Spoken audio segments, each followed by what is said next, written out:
Hoy tenemos con nosotros al doctor Javier Martín Sánchez. Él es coordinador médico del Hospital Zendal, un hospital que aquí en la casa hablamos mucho de él y cosas muy buenas. Así que hablaremos del Zendal, hablaremos del ELA y todo esto con este maravilloso doctor. Pero antes le vamos a dedicar un poema. El poema lo he titulado Cuando cuidar es un acto de valentía. Nació en Madrid un día de junio, pero en su sangre aún viajaban los caminos de Béjar, los pueblos pequeños, las manos humildes que soñaron con que uno de los suyos cuidará a otros. Fue el primero, el que abrió senda, el que escuchó en casa que servir era una forma de amar. Creció entre nombres que sostienen Marisol y Javier, raíces firmes, y un día llegó Cristina y luego una niña de 10 años que le recuerda cada mañana por qué merece la pena resistir. La medicina no fue un título, fue una llamada, y cuando el mundo tembló, cuando Madrid se quedó sin aire y el miedo llenó las urgencias, allí estuvo, con la bata cansada, con los ojos firmes, sosteniendo la vida cuando parecía quebrarse. Después vinieron los cuidados, el silencio profundo de la neurología, la rehabilitación, la dignidad del acompañar, porque curar no siempre es sanar, y sanar no siempre es vencer, pero siempre es estar. Hoy coordina un hospital que no es solo un edificio, sino un refugio para quienes luchan contra una enfermedad implacable. Allí suenan «Viva la vida», porque incluso cuando el cuerpo falla, la vida merece ser celebrada. Y en su interior sigue sonando Imagine, porque nunca dejó de ser un soñador, de esos que creen que el mundo puede ser mejor si alguien se atreve a cuidarlo. Levanta la voz por los médicos, no por privilegios, sino por justicia, porque sabe que sin ellos el sistema pierde su alma.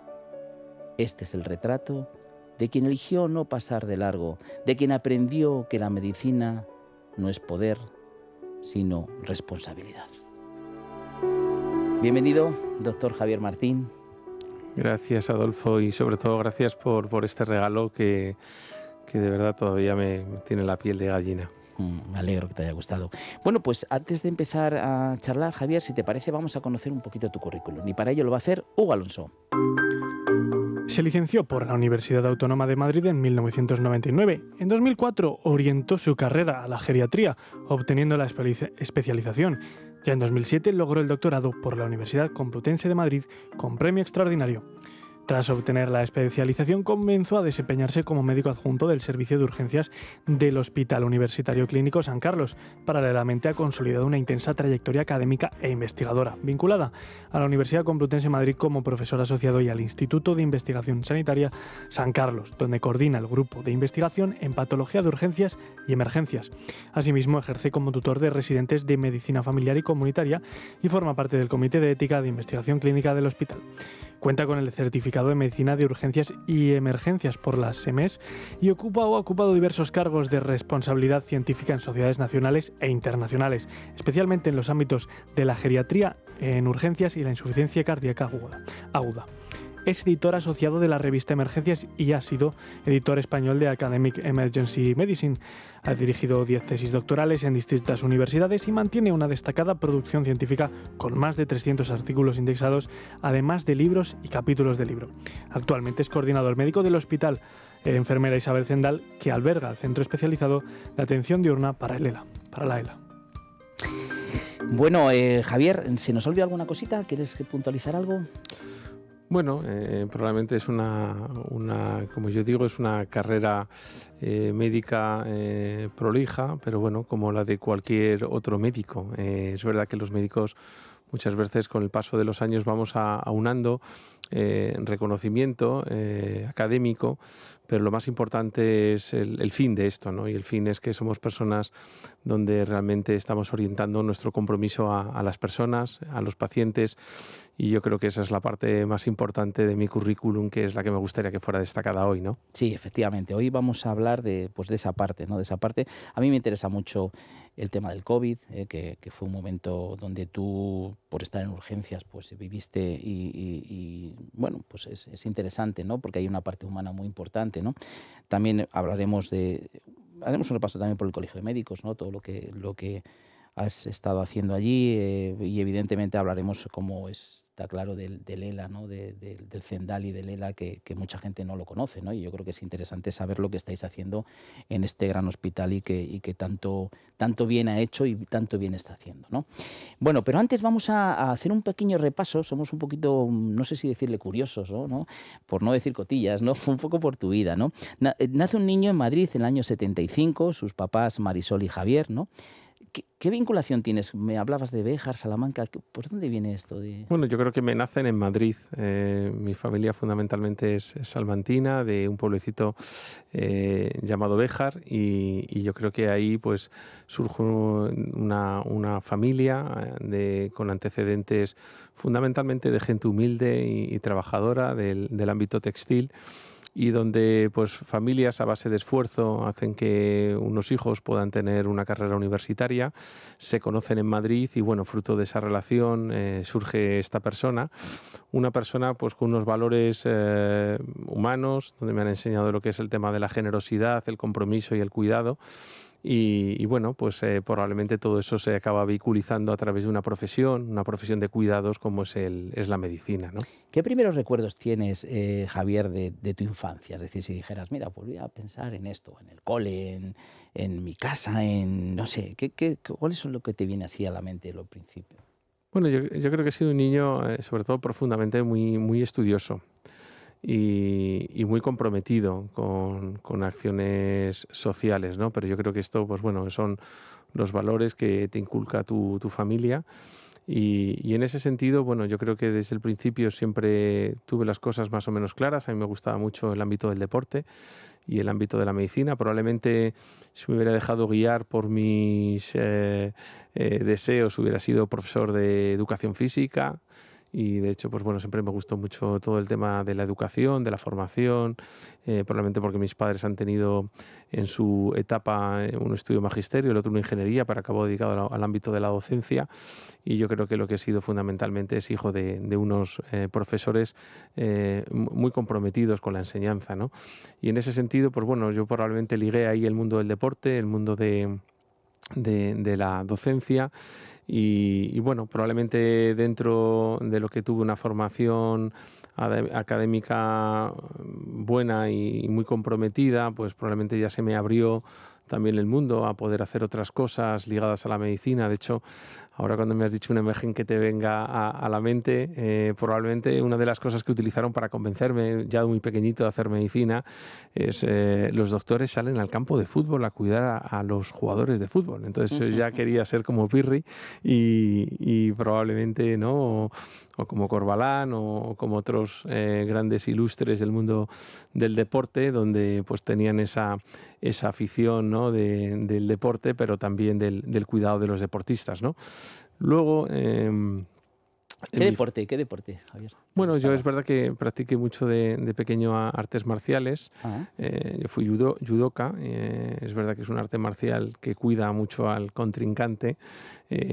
Tuve grandes maestros y bueno... Es que no tiene nada que ver ahora, que comentas, con lo que ahora se ve, ¿sabes? Estas peleas tan brutales, ¿no?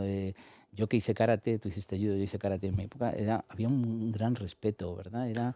Tenía toda una filosofía, porque no era solamente el deporte, la filosofía, el gran deporte, porque ostras, te pegabas una caña en una sesión, que luego hacías karate o hacías judo, pero madre mía, o sea, abdominales, no sé qué, no sé cuántos, todo en una hora era súper concentrado. Y había algo que ahora yo creo que se pierde un poco, la gente ve mucho todos estos deportes, o sea, que son como muy, muy agresivos, ¿no?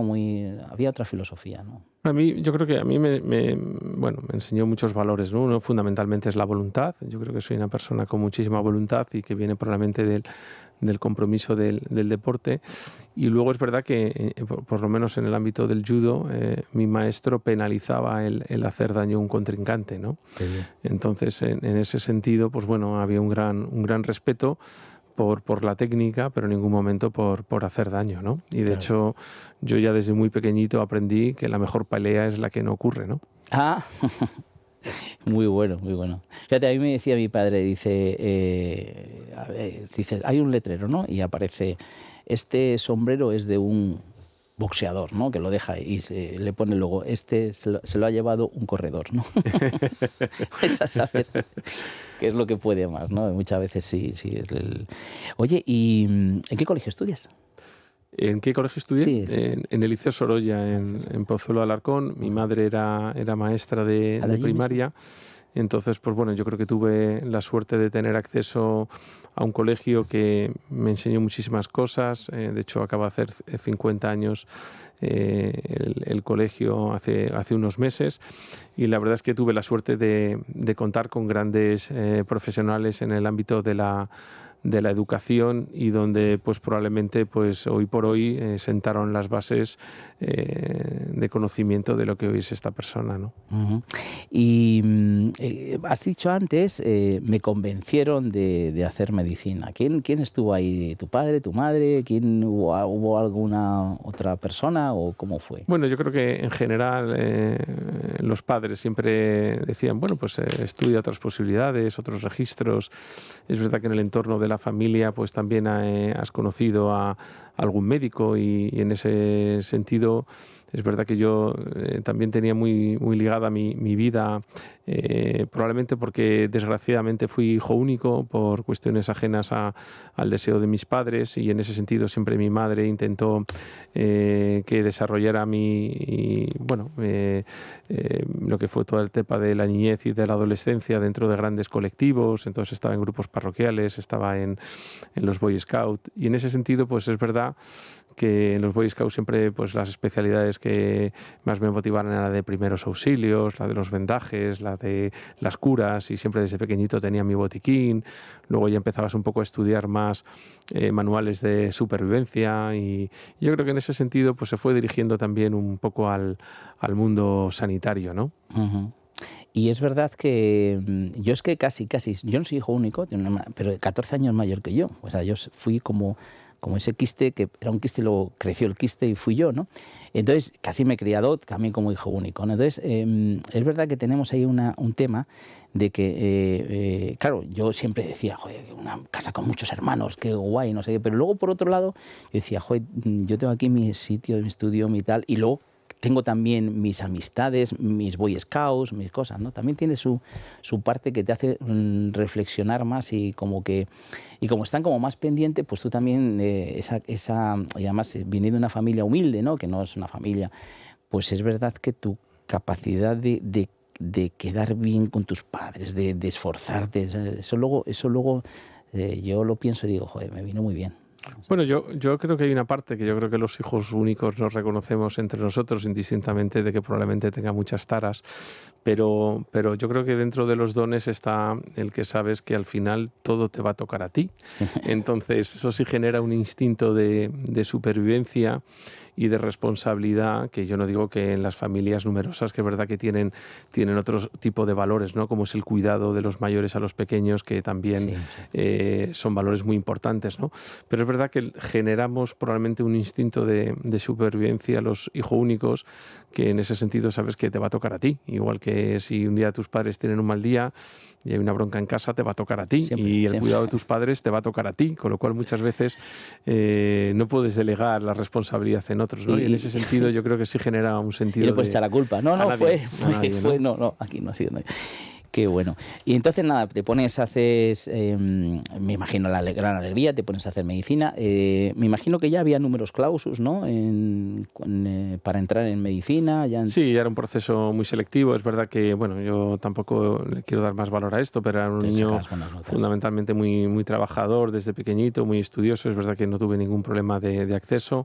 Elegí la carrera que quería en el lugar que quería. Estudié en la Autónoma, que en esos momentos era una universidad en Madrid muy reconocida para el ámbito de la medicina, y es verdad que bueno, sufrí probablemente la implantación de un plan nuevo, que en ese sentido pues es verdad que eso exigió una exigencia muy elevada. Yo creo que entramos 250 alumnos aquel año y acabamos no más de una centena, y probablemente el proceso selectivo fue muy ligado a bajas psicológicas, con la implantación de un plan nuevo, con mucha exigencia, donde generalmente pues bueno, viene gente donde no estamos acostumbrados a la frustración del fracaso, y bueno, fue una formación buena, pero también desde un punto de vista psicológico fue importante, ¿no? Y de hecho pues muchos de mis compañeros hoy son personas dentro del ámbito de la medicina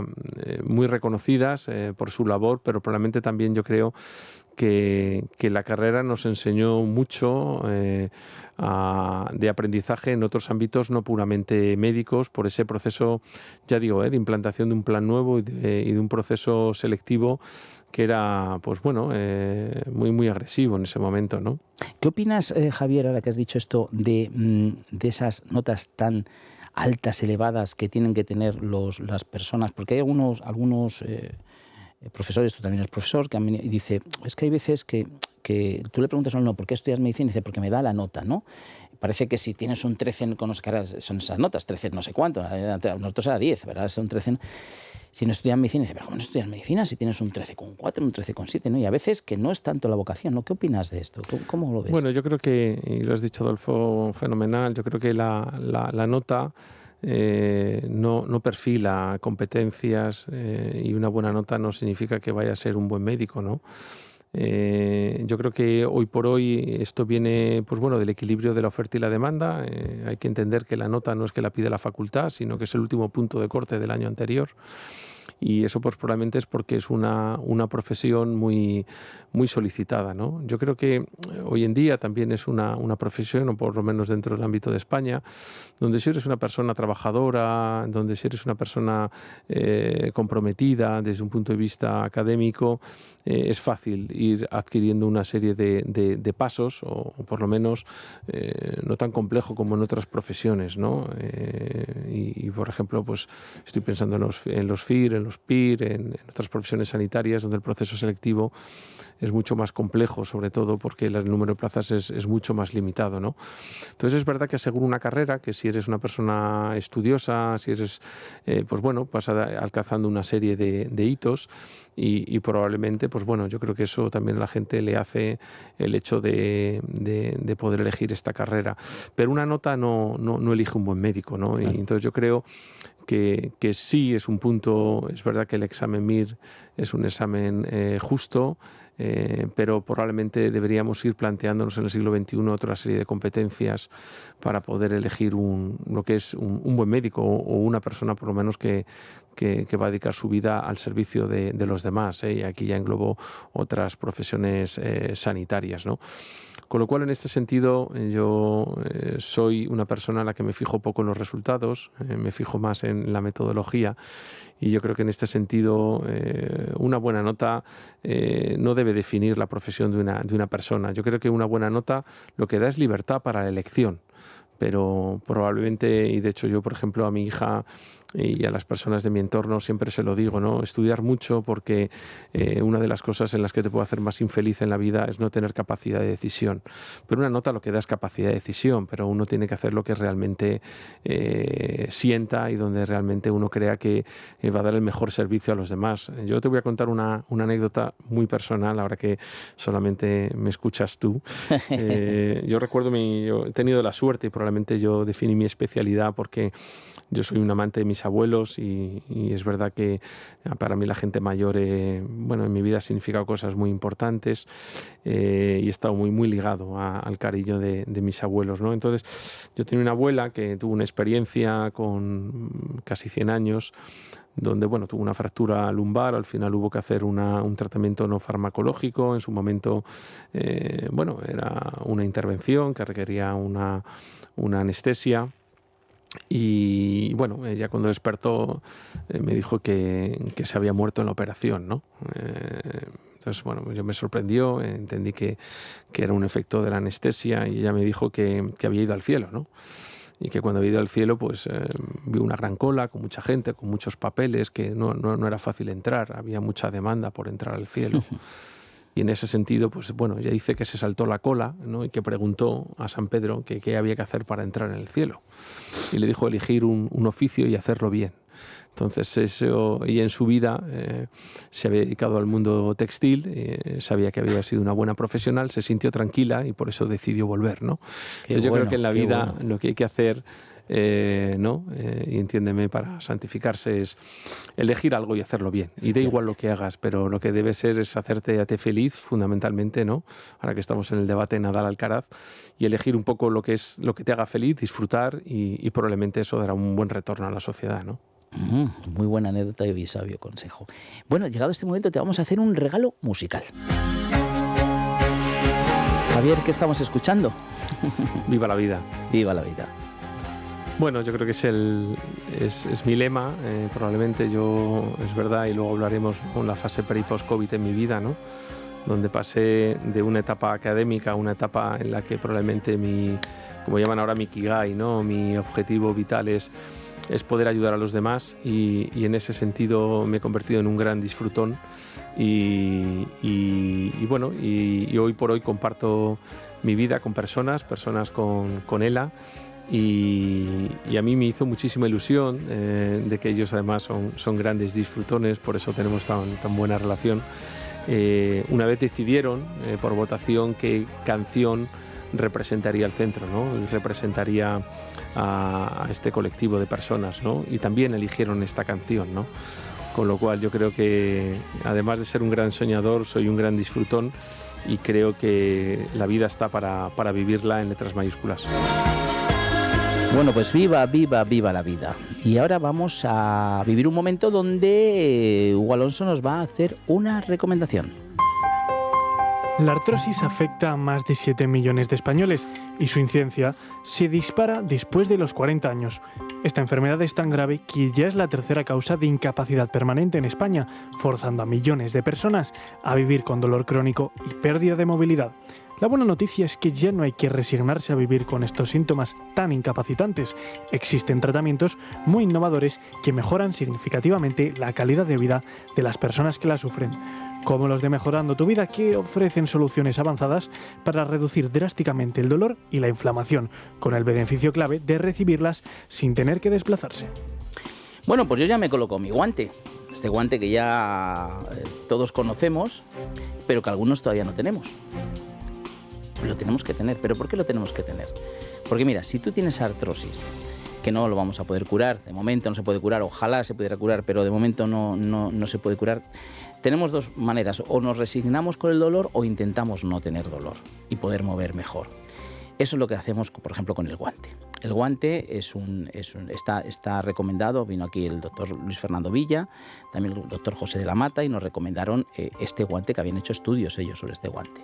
Conocimos al inventor, además, que había tenido este problema, y entonces él, con una serie de ondas pulsantes, que es lo que lleva el guante, masaje, vibración, calor, no te cura, pero te alivia. Te levantas por la mañana y muchas personas que le cuesta hasta levantar la persiana, desabrocharse un botón, cualquier cosa, duele, ¿no? Bueno, pues te va a aliviar. Son 20 minutos en casa tranquilamente, nos lo ponemos, oye, pues estamos mejor, de eso se trata. Y luego también tenemos para la rodilla, una rodillera que se va con terapias de luz, infrarrojo, ultravioleta, tenemos también para la espalda, tenemos incluso para la rizoartrosis, un nuevo aparato, porque este dolor que tienes aquí en la base del dedo, para juanetes, es decir, tenemos un cómputo para solucionar problemas sobre la artrosis para que no duela, muy bueno. Y sobre todo, una cosa, podéis probarlo. Que no os va bien, no pasa nada, se devuelve. Pero probarlo, por favor, porque si os va bien, pues oye, es un alivio. Así que os voy a dar un teléfono para que marquéis y pidáis los guantes o cualquier otro de los productos para la artrosis. 900-730-122. Podéis marcar ahora. 900-730-122. Los médicos están para cuidarnos, siempre velan por nuestro bien, pero ellos también necesitan un apoyo. Y para eso está Uniteco, que se encarga de los temas legales y administrativos para que el médico esté tranquilo y pueda dedicarse a cuidar de sus pacientes. Bueno, pues desde los principios que empezamos este programa, Uniteco, que es una correduría de seguros, que lo que hace es de manera cuidar al médico de la manera legal, ¿no? Ya sabemos que hay veces que hay algunas, bueno, cualquier solución, problema que pueda haber, pues ahí está Uniteco, pues cuidando pues esos temas. Y bueno, yo siempre digo una cosa, ahora están saliendo algunas empresas que lo que quieren es buscar una negligencia médica, es decir, ya no estamos casi como en Estados Unidos, que te busca, oiga, ¿usted cree que es su médico? Por favor, nos están cuidando, nos están salvando la vida. Vamos a... No, eso sí que no. Pero bueno, ahí está Uniteco, pues defendiendo a los médicos. Muchísimas gracias, Uniteco, y muchísimas gracias por esta canción Salvador de Almas, que interpreta perfectamente lo que es la vida de un médico.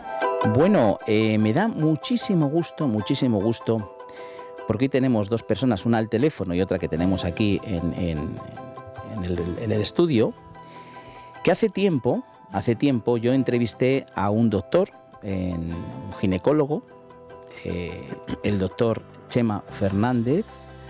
Él me habló de un producto que yo me quedé sorprendido y dije, ostras, esto es buenísimo.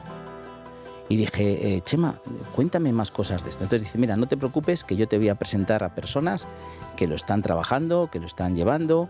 Uno es mi hijo, además, es CEO tal, y otra es un equipo de ginecólogos.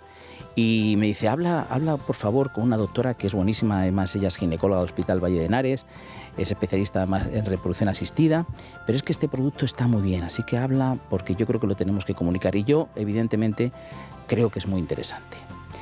¿De qué estamos hablando? Estamos hablando de un producto que se llama Himafem. Himafem. Hima, H-I-M-A, como Himalaya, y decimos, ahora sabremos por qué Himalaya, y Fem de femenino. Himafem. Está especialmente indicado para la libido de la mujer, algo que no se habla. Se habla mucho del hombre, no sé qué, pero de la mujer poco. Pues está especialmente indicado para ello. Es natural, ahora vamos a hablar de ello. Y para ello tenemos al otro lado de la línea a la doctora Katia Pavón. ¿Qué tal, Katia? ¿Cómo estás? Buenos días, Adolfo. Muchísimas gracias por invitarnos hoy a estar con vosotros. Bueno, muchísimas gracias a ti. Me mandaste tu currículum, tienes un currículum impresionante. Así que ya estás invitada cuando quieras a venir a este estudio y a conocerte a ti como estamos conociendo al doctor Javier Martín. Oye, Katia, hablando de este producto, dime qué diferencias hay con otro, porque se conocen que hay otros productos, ¿qué diferencia tiene Himafem con respecto a otros productos que hay pues más o menos parecidos? Cuéntanos. Pues mira, la principal diferencia, y que yo creo que es lo que más nos distingue de los demás, es que Himafem nace de la necesidad real que nosotros hemos visto en consulta con nuestras pacientes. Estábamos hartas de escuchar que las pacientes demandaban algo para aumentar su líbido y nunca teníamos nada en consulta real que poderles ofrecer. Entonces nos liamos la manta a la cabeza, nos pusimos a hacer una investigación bastante exhaustiva de qué podíamos brindar a nuestras pacientes, y de esta manera nació Himafem. Decidimos crear el producto y lanzarlo al mercado hace ya más de un año. Con Himafem lo que nosotras buscamos es, por un lado, aumentar la libido de nuestras pacientes, y por otro lado también está pensado para mejorar su calidad de vida. Uh-huh. Oye, exactamente, bueno, yo creo que va dirigido a todo el mundo, pero ¿a quién va dirigido? ¿A quién dirías tú? Pues Himafem en realidad está dirigido a toda paciente que lo necesite, pero sí que es cierto que en general nosotros solemos decir que sobre todo aquellas mujeres que están cansadas, que no se sienten ellas, que están desconectadas con ellas mismas, con su deseo. Esto normalmente suele ser más frecuente tanto en perimenopausia como en menopausia, pero no solamente ocurre en esta etapa, ¿no? Al final el ritmo de vida que llevamos, el estrés, la carga mental que tenemos las mujeres hace que cada vez más nos demanden en la consulta pues suplementos para sentirse mejor, mejor para volver a sentirse ellas mismas. Y aquí es donde se encuentra ImaFem, ¿no? Al final no solamente sirve para mejorar la libido, que sí que es verdad que fue la idea con la que lo creamos, sino que también ImaFem es sinónimo de energía, sinónimo de bienestar emocional y de reconexión con una misma.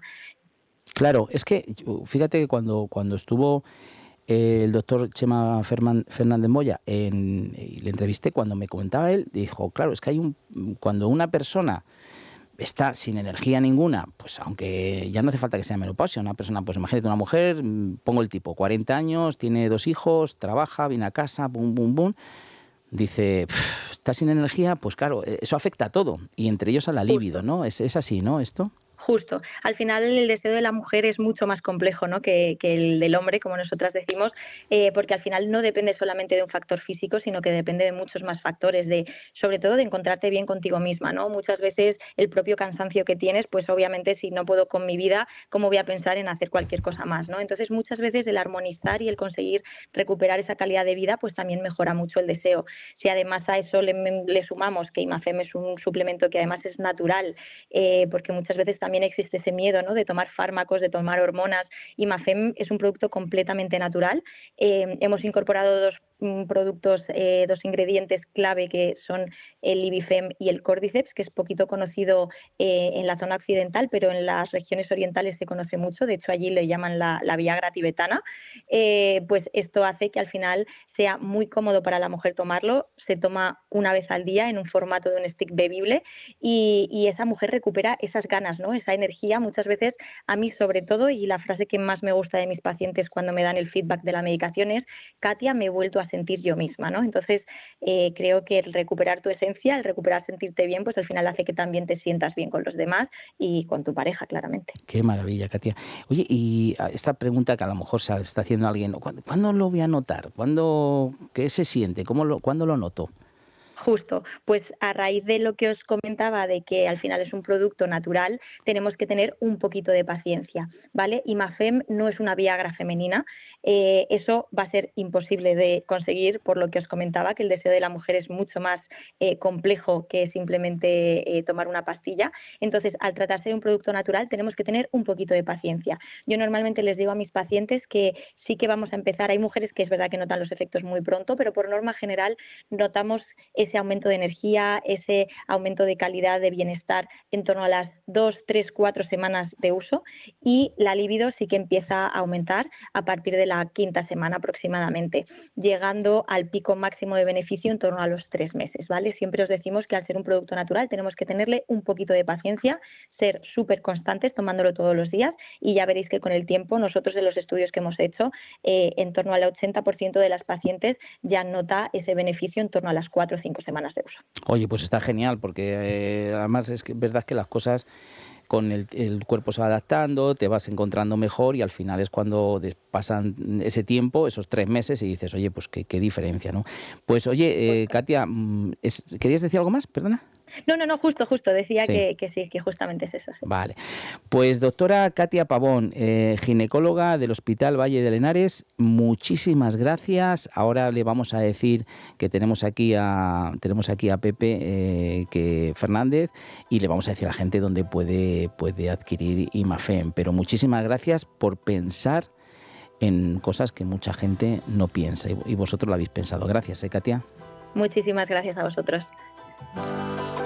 Bueno, pues y ahora presento a Pepe Fernández. Él es hijo del doctor Fernández Moya, Chema Fernández Moya.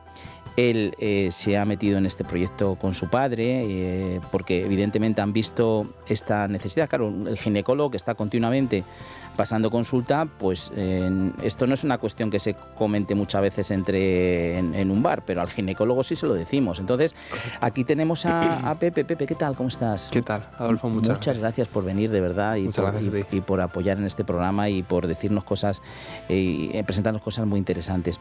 Pepe, claro, la doctora ya ha comentado que bueno, es una necesidad, digamos, que ellas veían, ¿no? Que dice, oye, ¿qué le damos? Porque claro, al final tú con tu ginecólogo cuentas cosas que que no cuentas en otro lado, pero al ginecólogo sí. ¿Cuál es un poco la Imafem, esta visión, como se suele decir en una empresa, misión, visión, valores? Cuéntanos un poquito, ya que tú representas la empresa en sí. Pues la visión clara es mejorar la calidad de vida de las mujeres, ¿vale? Y es cierto que a sus ginecólogos les cuentan de sus problemas, sobre todo relacionados con la salud sexual, pero en muchos casos incluso se los callan. Entonces, poder también, bueno, que deje de ser un tema tabú es nuestra visión, nuestra misión, brindarles de estos recursos, ¿vale?, para mejorar la calidad de vida. Todo ello dándolas un acompañamiento, la verdad que diferenciador, ¿vale? O sea, esto no es compro el producto y ahí me apaño yo. No. Nosotros ofrecemos un acompañamiento que es el foro médico, o sea, todos estos doctores que crearon el producto, cuando una paciente tiene una duda, son los propios doctores los que responden. También nosotros ofrecemos un seguimiento personal, ¿vale?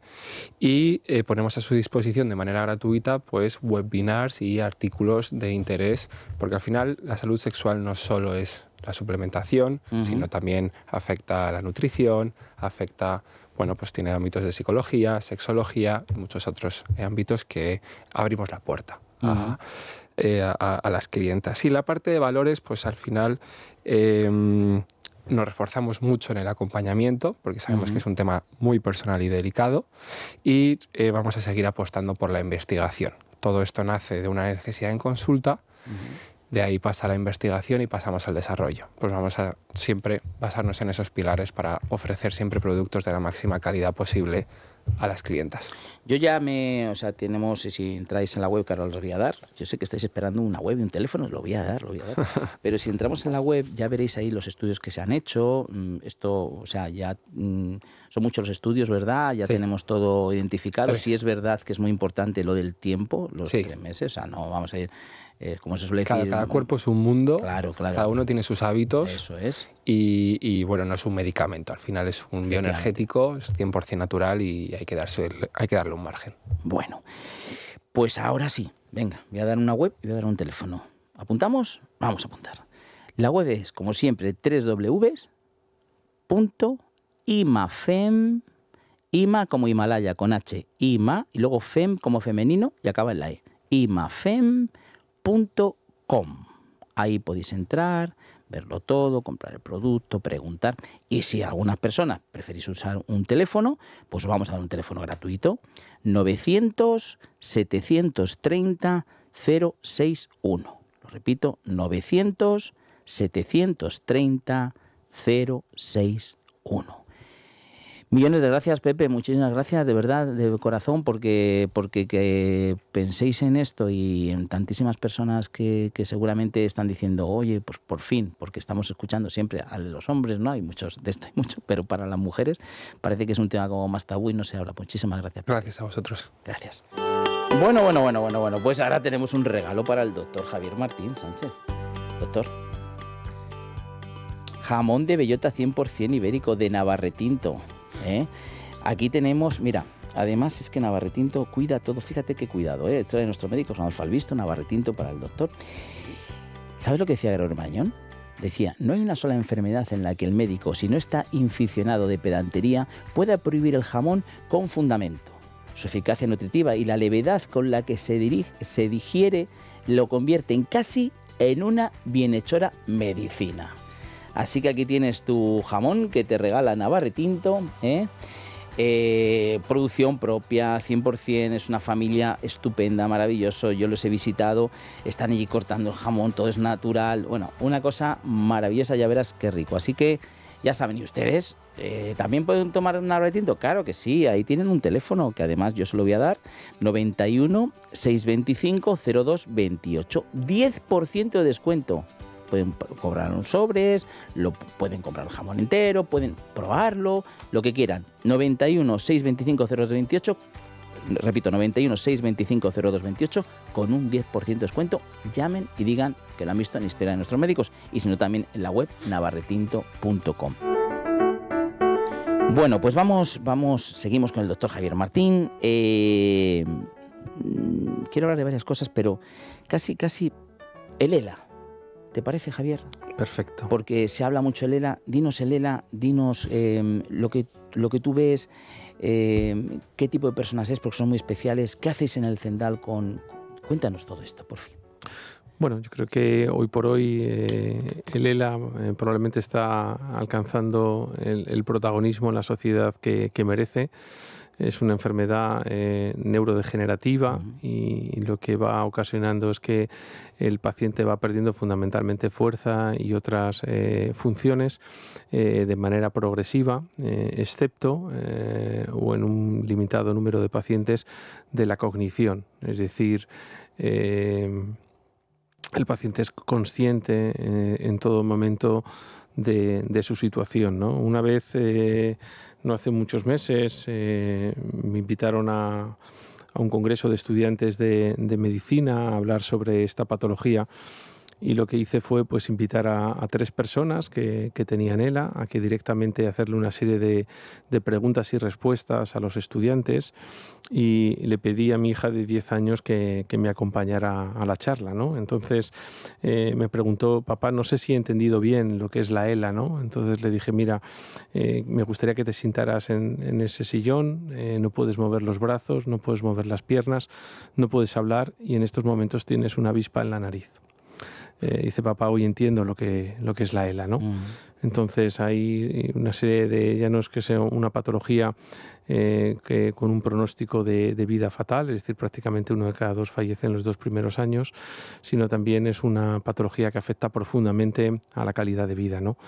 Y el Centro de Atención Diurna de ELA, que está ubicado en el Hospital Enfermera Isabel Zendal, lo que hace fundamentalmente es cuidar a las personas con ELA. Es un centro de día donde los pacientes reciben una serie de terapias, pero sobre todo en letras mayúsculas es un gran centro social.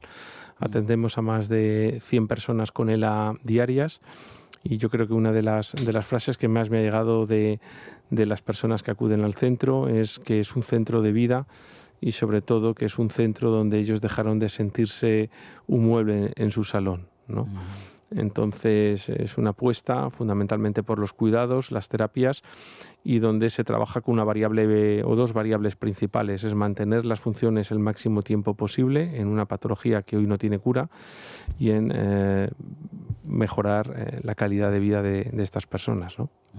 Cuando conoces este tipo de personas que al final era una persona normal y se ha convertido en una persona que tiene una problemática importante, normalmente, ¿qué te encuentras? O sea, ¿qué tipo de persona te encuentras? ¿Te encuentras una persona, habrá diferentes, imagino, pero que ya tira la toalla? ¿Te encuentras una persona, no sé, cuéntanos? Bueno, para mí ha sido una sorpresa las personas que tienen esta patología de manera global. No se puede categorizar nunca a una persona, pero sí me he encontrado con muchos aspectos que he ido aprendiendo en este tiempo, ¿no? Una, que de manera general son personas que quieren vivir y que luchan por la vida, ¿no? De hecho, el título del último libro de Jordi Sabaté es Viva la vida, ¿no? Es una persona con ELA avanzada, con más de 10 años de evolución, y son personas que profundamente quieren vivir. Segundo, tienen probablemente un sentimiento de finitud que les hace ser sumamente exigentes, y en que realmente el tiempo, saben que es un tiempo acortado y en su vida, y en ese sentido hacen un buen uso del tiempo, ¿no? Además, hay un tema que a mí me ha llamado mucho la atención, sobre todo a veces hay ciertas afectaciones, como son las afectaciones vulvares, donde pueden perder la voz en fases iniciales, pero si no, los que tienen un inicio espinal, que son 3 de cada 4 pacientes, uno de los signos de progresión a lo largo del tiempo es que van perdiendo la voz, ¿no? Esto hace que hagan un uso muy adecuado de las palabras. Yo siempre pongo como ejemplo, imaginaros que antes de emitir una palabra habéis corrido 1 kilómetro, ¿no? Entonces haces que realmente el esfuerzo para emitir una palabra, y de hecho hay algunos de las personas con esta patología avanzada que ya no pueden comunicarse mediante el habla y lo hacen mediante sistemas de comunicación aumentada, que es a través del iris. Imaginaros que cogéis un abecedario, lo segmentáis en cuadrantes y en función de la letra que vais viendo con el iris se va construyendo la palabra. O sea, imaginaros el valor que tiene y el esfuerzo para esa persona emitir una palabra. No suelen emitir palabras negativas.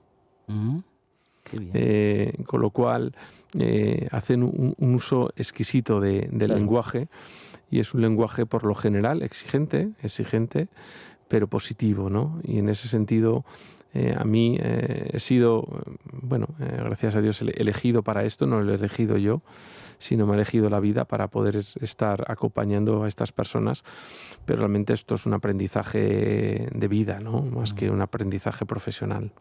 Y fíjate, Javier, que aunque debemos de la sociedad conocer bien lo que es el ELA, porque tú lo has dicho muy bien, es decir, es una persona que tiene una serie de dificultades motoras o neuromotoras, pero cognitivamente está bien. Entonces, claro, cuando nosotros vemos a veces una persona con unas dificultades, la ignorancia hace que le hables de otra manera, que parece que... y él está perfectamente bien, ¿no? Entonces, es importante que se conozca, porque a ellos eso les debe de molestar mucho, ¿no? Por eso yo creo que se está haciendo un esfuerzo, y entre, evidentemente, vosotros, para que conozcamos esta enfermedad, ¿no? Sí, nosotros tenemos una de las personas que acuden al centro, Rachel, y de hecho, se ha convertido ya en una gran amiga. Dio una charla muy interesante sobre cómo comunicarte con una persona con ELA, ¿no? Es una persona que se comunica a través de un sistema de comunicación aumentada, como expliqué anteriormente, y ella pues da una serie de normas o de recomendaciones de cómo le gusta que se comuniquen con ella, ¿no? Una de los mensajes que da es: no me mires la pantalla, ¿no? Mírame los ojos. No estamos jugando a las adivinanzas, sino realmente lo que estamos jugando es intentar comunicarnos. Una comunicación empieza y finaliza cuando los dos queremos empezar y finalizar la conversación. Es decir, probablemente que esté tardando tiempo en emitir un mensaje no quiere decir que la comunicación haya finalizado, ¿no? Todo esto en una época del fast food, ¿no? Sí. Y donde, como yo digo, en la economía, en la salud, es el tiempo dedicado al paciente, pues hace que la estrategia de abordaje y comunicación con estas personas sea diferente, ¿no? Y obligue a hacer una gran inversión del tiempo para hacer un uso más eficiente, ¿no? de los cuidados. Entonces, en este sentido, pues como has dicho, es un tipo de comunicación especial, pero que es trasladable después a tu día a día, ¿no? A saber escuchar, a saber mantener una serie de tiempos en la conversación, saber cuándo una conversación tiene un inicio y un final, ¿no? Y sobre todo la importancia de comunicarse mirando a los ojos, ¿no? Una cosa que los médicos yo creo que estamos perdiendo, ¿no? Por eso está muy bien lo de que para qué vamos a decir cosas negativas si tengo que decir las cosas importantes, ¿no? ¿Para qué vamos a meternos en lo negativo? Oye, el Hospital Zendal, que pues fue maravilloso en la época del COVID, ahora hablamos también un poquito del COVID, ahora está con ELA solo, ¿no? O cuéntanos un poquito. Bueno, el Hospital tú eres director médico Zendal, a mí me gusta, yo digo que estamos en un Hospital Zendal 3.0. El Hospital Zendal no ha perdido la segunda letra, es un hospital de emergencias, es decir, existe una estructura física dotada donde en 24 horas puede dar una respuesta estructural al sistema, y es hacer como un sistema sanitario en Madrid que sea un acordeón con más espacio físico para una necesidad de una catástrofe o una pandemia, y está ahí. De hecho, recientemente vivimos la situación en Madrid del apagón, y es un hospital que ahora mismo no está dando atención nocturna, pero hubo que habilitarlo en menos de 6 horas y habilitamos más de 80 camas para todas las personas que necesitaban tener una conexión con su ventilador y vivían en su domicilio. De hecho, aquella noche hubo más de 27 personas que se le dio respuesta a poder dormir con seguridad aquella noche. Pero además lo que está haciendo es dar una cobertura en el ámbito de la ELA y en un futuro próximo en el ámbito de la neurorehabilitación, del daño cerebral y del daño medular, tanto para la población infanto-juvenil como en la población adulta. La primera fase del Zendal, para lo que fue construido en tiempo récord, fue la fase, como yo llamo, Zendal 1.0, donde se atendieron casi a 10.000 pacientes con COVID. De hecho, hay un estudio recientemente publicado en literatura internacional donde los pacientes que llegaron estables a los servicios de urgencias y que desearon ir al Zendal fueron prácticamente un 30% de esa población, y cuando se comparó con la población que permaneció en el hospital, la efectividad y la seguridad de tratamiento fue la misma, con lo cual eso permitió a los hospitales de tercer nivel centrarse en los pacientes con patología más grave. Luego hubo una etapa, como yo llamo, Zendal 2.0, donde se invirtió en los procesos de rehabilitación de las personas con COVID, pero luego se amplió a otros procesos, como el campo de la neurología, del decondicionamiento, de la ortogeriatría o la amputación, donde se vieron prácticamente unos 1.000 pacientes, y donde en 2 meses los pacientes que habían perdido la capacidad de valerse por sí mismos recuperaban 7 actividades de la vida diaria, de media, y ahora están en la fase 3.0, donde se da atención diurna a las personas con ELA, pero también se está trabajando en el campo de la neurorehabilitación, y espero que en este año venidero el Hospital Zendal pueda abrir sus puertas en atención diurna y nocturna a pacientes con daño cerebral y daño medular de todos los grupos etarios. Pues viva la vida y viva el Zendal. Vamos a hacer una recomendación más. Hugo Alonso. Cada año se producen en España unas 30.000 paradas cardíacas fuera del hospital, y el tiempo de respuesta es crucial para la supervivencia.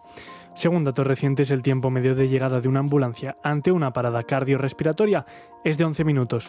Sin embargo, por cada minuto que pasa sin atención médica, las posibilidades de supervivencia disminuyen un 10%. Esto significa que si no se actúa de inmediato, las probabilidades de salvar una vida se reducen drásticamente. Por ello, la reanimación cardiopulmonar RCP básica y el uso de desfibriladores se convierten en herramientas vitales. Bueno, pues seguimos, seguimos recomendando el desfibrilador. 30.000 muertes al año tienen la culpa. 80, 90, 100 diarias. 100 diarias. Porque la persona tiene una parada cardíaca fuera de un hospital, y cuando se llega a los servicios de emergencia, que lo hacen muy bien, llegan lo antes posible, pero como pasen más de 10 minutos, ese cerebro ya no tiene solución. Por eso tenemos que tener un desfibrilador cerquita. Por favor, comunidades de vecinos, pónganse de acuerdo. Y si no, fíjense, como vale menos de 1.500 euros, no hace falta, con que el presidente y el administrador estén de acuerdo, se pone el desfibrilador. Pero pónganlo. No es obligatorio, pero pónganlo, por favor. Hay gente que en su propia casa dice, yo me lo pongo en casa y ahí lo tengo. ¿No? Es la mejor inversión. Ojalá no haya que usarlo. ¿Qué producto? Ojalá no haya que usarlo. Pues este es de esos. Y bueno, en aquellos sitios donde se hace deporte, por favor, aunque no sea obligatorio en algunos sitios, si yo voy a jugar al pádel en un sitio, por favor, que tenga un desfibrilador. Así que, de veras, es la única manera de poder salvar una vida en el caso de una parada cardíaca, porque lo demás es muy complicado. El 95% de los casos que va al servicio de emergencia a una parada cardíaca que ocurre en un hogar o en cualquier sitio, ya no pueden hacer nada. Así que vamos a tener el desfibrilador. Y luego también les recomiendo para casa el electro, un aparatito que es simplemente poner 2 dedos y en 30 segundos estás hecho un electro. Lo tienes en el móvil. Yo no sé leer un electro, no pasa nada. Si es que te va a salir un informe, si es que te lo va a decir. En el momento que te diga que tienes una arritmia, que tienes una fibrilación auricular, que tienes una taquicardia, pues vas al médico. Mire lo que me ha dado, pero ese corazón hay que mirarlo. O sea, el corazón no avisa, y entonces antes de tal podemos empezar a tener pues algún problemilla que tenemos que detectar. 30 segundos, tenemos un electro hecho. Así que llamen, por favor. Cardioprotejámonos, tanto para salvar la vida como para evitar que ese corazón tenga daños. Así que les voy a dar un teléfono: 900-730-061, repito, 900-730-061, o en la web protegetuvida.eu. El doctor podrá disfrutar del sabor gallego sin salir de Madrid. En Montes de Galicia le espera una experiencia gastronómica única que fusiona la tradición y la innovación, todo maridado con una cuidada selección de vinos y un servicio que convierte cada visita en un momento especial. Bueno, esto es un regalo para Cristina. para que vaya contigo. No es para ti, es para ella, para que vaya contigo, ¿eh? Montes de Galicia, restaurante Montes de Galicia, es maravilloso, están en la calle Azcona 46, productos de primera calidad, lo traen directamente a la Lonja de Vigo, pescados, mariscos, carnes, o sea, es sensacional, además el cuidado, ahí Daniel Espasandini y su equipo lo hacen perfecto, te sientes como en casa, bueno, es que, ¿qué voy a decir? Si yo he ido muchas veces, pues simplemente decir que el doctor está invitado para que vaya, y es verdad, o sea, me tienes que decir, oye Adolfo, quiero ir tal día con Cristina y vas a ir ese día, pero además ustedes también pueden ir. Les voy a dar un teléfono para que puedan ir al restaurante Montes de Galicia, calle Azcona número 46. Teléfono 91 355 27 86. Repito, 91 355 27 86.